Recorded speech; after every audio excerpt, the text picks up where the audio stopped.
Hello YouTube, this is the Dbtgamer show, episode 158. And today I'm going to review Pokemon Soul Stone for the Nintendo DS. But before I start reviewing the actual game itself, I want to talk about the Pokewalker. So, let's have a look at this little accessory first.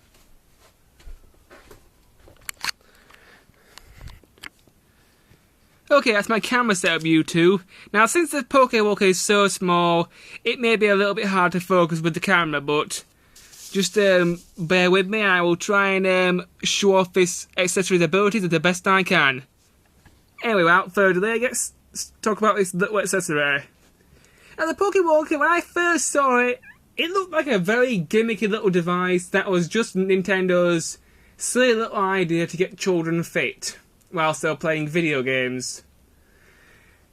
But when I finally got the game and the little device, after looking at the instruction manual, it turns out I was slightly incorrect and the device isn't really as bad as I thought it was. It's actually a pretty cool device, although the device does suffer from two major flaws, which I will talk about a little bit later. The good stuff about the Pokewalker is, well, it has several modes, and it's quite a good little device. Basically, the way it works is, let's say your Pokemon needs 1,000 experience points before it levels up. If you go on a walk that takes 1,000 steps, your Pokemon will level up by 1 level. Once you've leveled up by 1 level, you will not be able to level up anymore on the Pokewalker with that Pokemon without swap it back to the DS and swap it back again. So you can only level up once each time. Also, for every 20 steps you take, you earn something called watts. And these watts can be used to play mini-games on the Pokewalker. And they can also be used to unlock new routes. And sometimes, if you take a certain number of steps, the Pokewalker will give you a special reward, like a special item, or sometime a shitload of watts. That's the way the steps and the watts work. Now let's talk about the special modes that the Pokewalker has on offer. At the moment I've got my Dratini on here because Dragon-type Pokemon take ages to train. The first mode is Pokemon Radar mode. Pokemon Radar mode is a little mini-game where you can capture Pokemon. It's a very simple little mini-game. And basically the way it works is, your Pokemon has 4 bars of health, and the enemy Pokemon has 4 bars of health. You take it in turns, attacking and defending against each other. And if you manage to get the enemy down to a really low health, and you press the middle button, you can capture the Pokemon on screen if you're lucky enough. It's a pretty simple little mini-game, and it works quite well. And there are quite a lot of good Pokemon that you can capture depending on which route you're on when you're on the Pokewalker. One of the Pokemon I use in my main team, which is my Magby, I actually got from the Pokewalker, and it was actually one of the best Pokemon I actually chose for my main party. So this Poke Radar was pretty useful. The next minigame is the Dowsing minigame. The Dowsing minigame is pretty simple. This one costs 3 watts per go. Basically, and the Pokemon Radar costs 10 watts per go. Anyway, back to the Dowsing minigame. Basically, what you need to do in this one is, the game gives you 6 pieces of grass, and you use the left and right arrow buttons and the enter button to pick a piece of grass, and if you manage to pick the right piece of grass, you get a special item, and you can transfer this item back to the DS to use in your actual adventure. It's rather tricky, it can be rather annoying if you can't find the item that you want. Depending on how many steps you take, certain items may become more frequent and you may be able to unlock them easier. The third mode is obviously Connect mode. Connect mode has basically 2 settings. Obviously, the first setting is to transfer data to and from the Pokewalkers, where you transfer your Pokemon over to it. The second setting is where you can connect two Pokewalkers together, and you can get a special gift.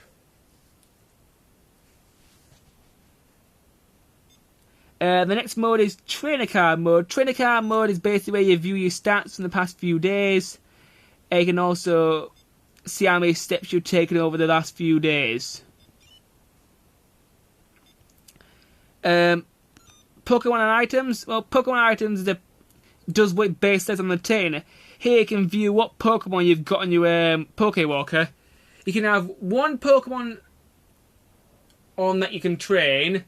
You can capture 3 Pokemon from the Pokemon radar. You can collect 3 items from the dowsing game. And as far as the gift option, I have no idea how many gifts you can have on your walker at a time. But I'm pretty sure it's less than 5. Because the Pokewalker only has a small amount of memory, and obviously it can only store a very small amount of data. So in conclusion, Pokemon and items is basically where you look at all your stuff that you've got in your Pokewalker at the time that you're using it. The final mode is the settings mode. The settings mode is basically where you can change a few options on your Pokewalker. You can change the contrast so you can see it a little bit easier. And you can also change the sound so you can save some battery.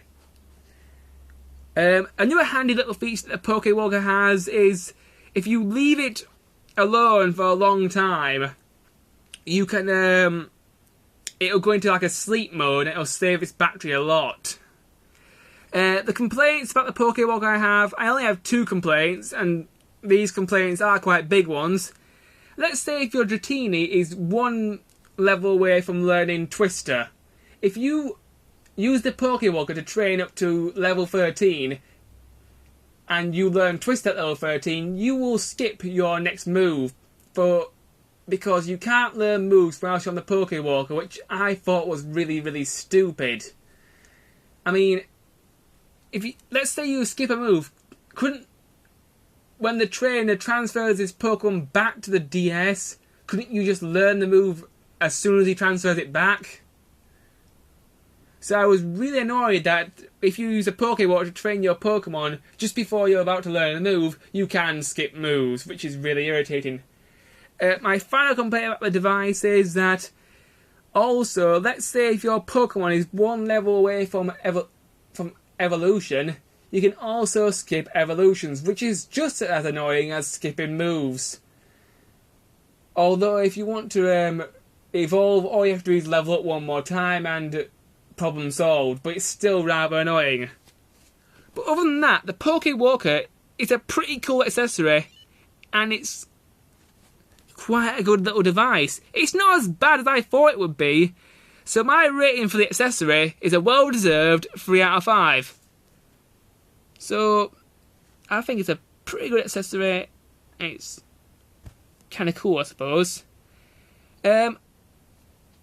Give me a moment, YouTube, and I'll just boot my disc and I'll start talking about the actual game itself.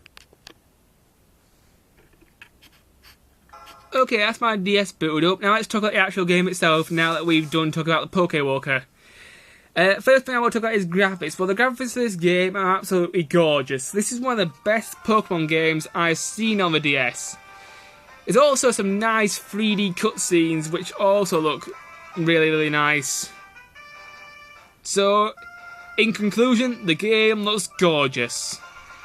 It looks quite similar to Pokemon Pearl, Diamond and Platinum. It's done a very similar style.